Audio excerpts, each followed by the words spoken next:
continue with that reaction. It would also be very interesting to hear what the students have to say regarding the budget. We cross now live to our reporter Silwane Khachau. Silwane is standing just outside the Northwest University in Mahikeng. Silwane, good afternoon to you. Afternoon, Palesa. Definitely, you're right there. We are coming live to you from outside the Northwest University Mahikeng campus here, and we want to speak to some of the students just to get the reaction from young people, what they made of the budget speech. And first is the fees must fall activist Dikago Pule. What did you make of the budget speech, Dikago? Yes, thank you for having us today. We want to set the record very clear after watching the speech from the National Treasury, in particular from the Minister Tito Mboweni. We'll start with education because we are in the high institutions of higher learning, microcosms of the society and centers of knowledge production. In terms of NSFAS, of course, we are concerned about the budget that is allocated to these institutions from last year, not only this year, because of the students are suffering here in terms of the budget allocation. It's not enough on its own.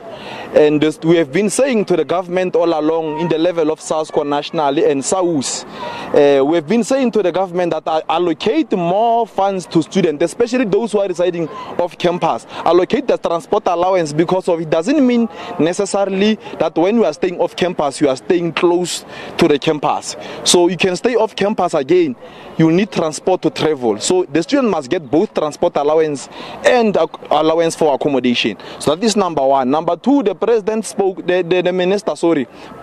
minister spoke about the budget that is increased in basic education to build more schools. We have been saying embarrassment in KZN, where the students are working across the rivers that are full of water. So it's an embarrassment on its own. We are saying the government must work together with the Department of Public Works to improve even the infrastructure from the community level, because of it can't be that the school is across the river and the students are residing here. When the learners are supposed to go to school when it's raining, they are suffering. And we heard the minister said they are going to increase more nurses in this particular Department of Health, but it's a problem to us because of we've got the two reactionary units from the very same department, where we've got the private and public hospitals. So it's a problem when our people, those who do not have money, they are going to this particular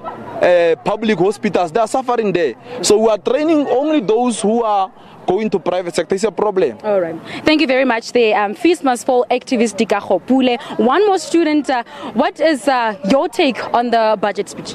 Well, what I noticed is that the social grants has increased, and it's a good thing because the previous one wasn't really enough to cover like most basic stuff. Even this one is not enough. In my opinion, I think it could have been doubled or tripled, but at least we're getting somewhere. You know, people can actually cover the basic things that they need. Okay. And also, I noticed that the prices of alcohol and tobacco has increased also, maybe with the aim of trying to reduce alcoholism in the country. But in my honest opinion, if people want to drink, they can.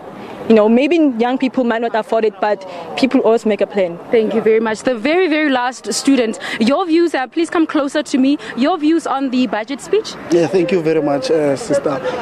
Obviously, we are disappointed as the EFF and students equally that the minister didn't clearly state on issues of corruption, that how is he going to deal with the issue at ESCOM and other state-owned entities. On issues of education, the reprioritization of funds from the Treasury to NSFAS is not enough. We want the minister to ensure that he has the ability to ensure that students in institutions of higher learning have the funds to study further, because students are facing academic exclusion equally because of other financial instabilities here and there. So we would like the minister to actually ensure that students have the funds to study further. Thank you very much. Those were students of the Northwest University here in Mahikeng saying that some of them are disappointed, some are actually impressed that we are getting somewhere as a country, but saying really that they would like something to be done more about corruption and also doubling money that is being made available, especially to improve education. Palesa. Selwane Ralebo, our reporter Selwane Khachau, live from the Northwest University Mahikeng campus in the Northwest province, of course, talking to some of the students, and as she said, some are not very impressed with the allocations by the finance minister, saying that more needs to be done to include those who've been financially excluded due to their financial standing. So you may recall that an amount of 111.2 billion rand has been set aside by the minister for the 2.8 million deserving students from poor and working class families to obtain their qualifications at the different universities and the TVET colleges around the country.